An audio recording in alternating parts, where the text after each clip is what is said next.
Hello fellow YouTubers, Deranged Airsoft here, and today we're looking at, again, the Magpul PTS folding stock for the PTS Masada.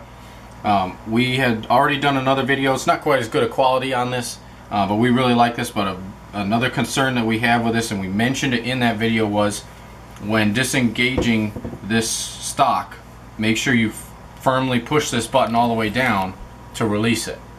And also when folding or returning the stock back to locked position, we see as a lot of people like kind of sling it up and it clicks in, and that's all cool, and the real steel guns work really well like that. But this part has a flaw to it, and it is right here where these two connect. There's not a lot of material holding this part to this solid part back here, and they snap right there. This piece will actually just come right off. Okay, so what we recommend to do when you're folding your stock, and it still may happen, but this will decrease your chances, is to, when you're folding your stock, you push that button all the way in and then fold it up and then release it. That way you're not just slamming this button with the whole weight of this stock, maybe trying to preserve that piece that we have there.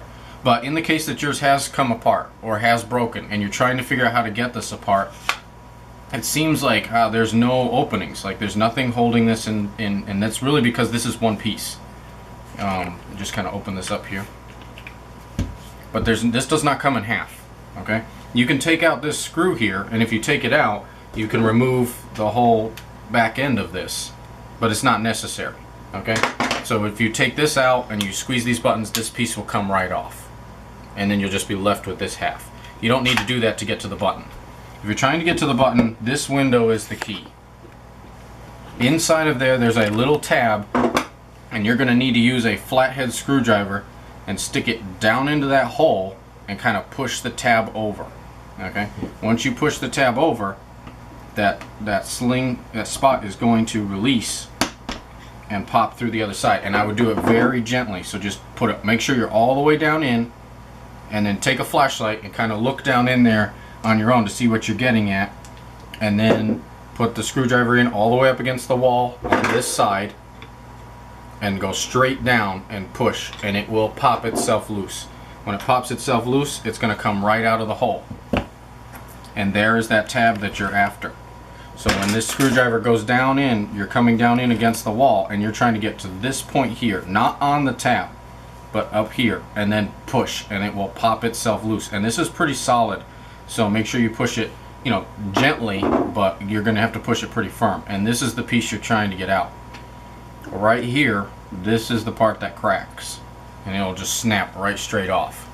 As far as we know, we have not seen any replacement parts yet for this except from PTS, and there's been no reinforced pieces either. You can also see down in here, this is hollow. So we are trying to come up with an idea of our own, like a homemade way to reinforce this area, but that's how you take this out. Okay, so really not a lot holding it in place there. So you want to make sure that when you take this out, you're going to take it out and then put it back and leave it there, because if you wear this out, eventually this isn't going to hold this little angled piece here. Okay, because that's the only thing that's keeping this piece in. But that's how you get it out. All right, it took us a little while to figure it out, but you know, we figured it out. So I hope that helped you out there. The way you put it back is just the reverse. You just put this piece in the middle here, you're going to slide it down in, wait to hear that click, and you're done. It's good to go. Alright, but if you have any other questions, or if you have found a way to get this more reinforced, or if you have broken it and have found a way to replace it and keep it working, we know for a fact that glue does not like to work with this polymer. It doesn't stick very well. But if you have found a way, please send us a message on Facebook, send it on our wall, post it up here on YouTube. Well, I don't care how you get it to us. We would like to hear how you fixed it, and what your ideas were and what worked for you, and then help out our other Masada owners in the process. Alright, but thanks for watching. Please look us up on Facebook at Deranged Airsoft. Also like and subscribe to our page here on YouTube, and we'll catch you guys later.